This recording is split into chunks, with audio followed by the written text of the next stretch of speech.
Hello everyone, this is Jim Staunton, your instructor for MCAA 550 this semester. This little video is going to help you, I hope, deal with some of the issues that have come up from questions already by students, as well as to discuss the upcoming assignments in the next 2 weeks and some of the expectations that I will have from you so you can understand what we're going to be looking for as we work our way through this semester. Let me go through kind of sequentially a few things that have happened just in the last day. This morning in announcements, and you got an email, I sent you information about Google Scholar, which is another portal whereby you can find and access academic databases. It has certain advantages in that you can find full text articles, you can find a number of information, and it will give you related stories or topics to the one that you've punched in to look up. In some cases, Google Scholar will only be able to give you abstracts. In that case, where you need the full article, I suggest you link Google Scholar to the CUI library database, whereby you can then, by virtue of being a student, access full text articles and really not have any problems with the information you need. So pay attention to Google Scholar, give it a shot, but if you feel like you would rather just go directly to the CUI database, there is information posted in Blackboard on how to do that. I also added in the first assignment tab, or actually in the weeks 1 through 3 tab, you will see a frequently asked question document. I updated it. It gives you information about how to get into the CUI database and how to get into Sport Discus, as well as some tips on how to help you with your scholarly research. I've also included a tab that contains a calendar for this semester. It's a handy reference for you. I suggest open the document, print it, keep it by your computer, and then you won't have to worry about going into the syllabus or the welcome letter if you're concerned about a due date. So I think you should take advantage of that. It might really help. All right, let's talk about the first written assignment. We have given you an article by a gentleman named Ruswick, and it discusses quantitative and qualitative research. The expectation is a paper 3 to 5 pages long, not counting the cover page and the reference page. Now you might ask, why do I need a reference? Well, we want to see how you format that.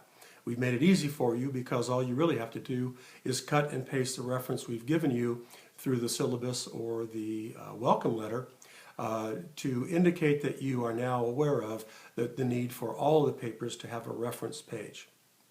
What are we looking for in this paper? One, a report on what you've read about the two major types of research traditions, qualitative and quantitative. Report on what Reswick has to say about those traditions, as well as the 9 other subgroups of research that he mentions.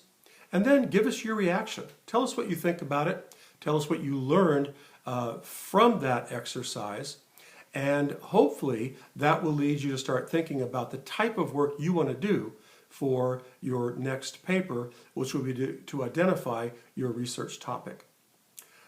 We will be looking for APA formatting. Certainly if you wish to use other scholarly resources, feel free. We'd love to see that you've been looking out through other resources to understand the differences between the two major research disciplines.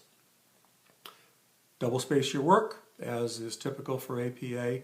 Also make sure if you do a citation or a quotation, they're formatted properly.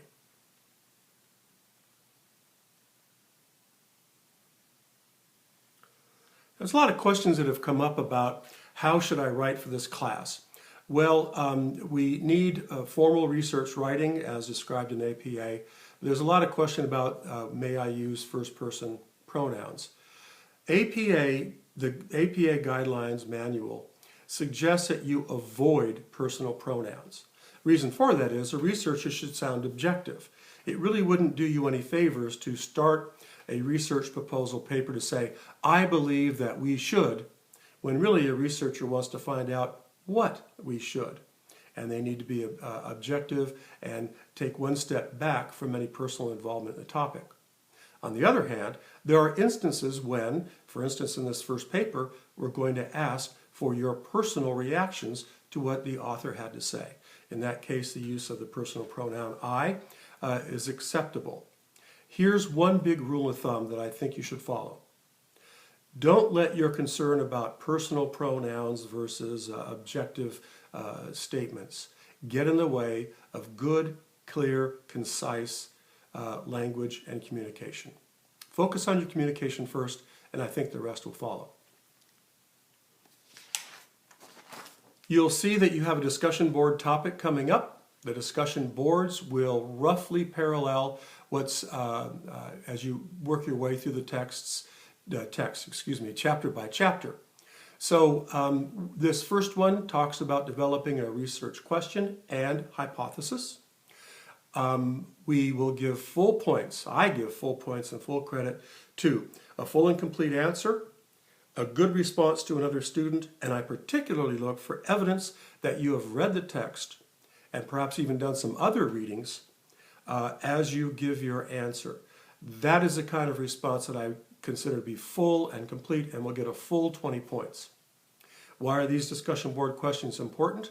Well, A, it tells us what you've been doing with regards to reading the text, and B, each of those is worth 20 points. They don't involve a great deal of work, just reading the text and doing some thinking, responding to another student, and now you've got those kinds of points that might be necessary later on to raise an A- to an A perhaps, and get the full amount of credits that you deserve for your participation in this class. Well, I hope that covers it, and I'm sorry if I'm a little bumpy on this. I'm a little unused to recording videos. I'm kind of having a bad hair day too. I went to the hair place today, and I'm not sure they did the best job. I'll keep working on lighting and how best to communicate with you in this manner. So I look forward to communicating you again in the future.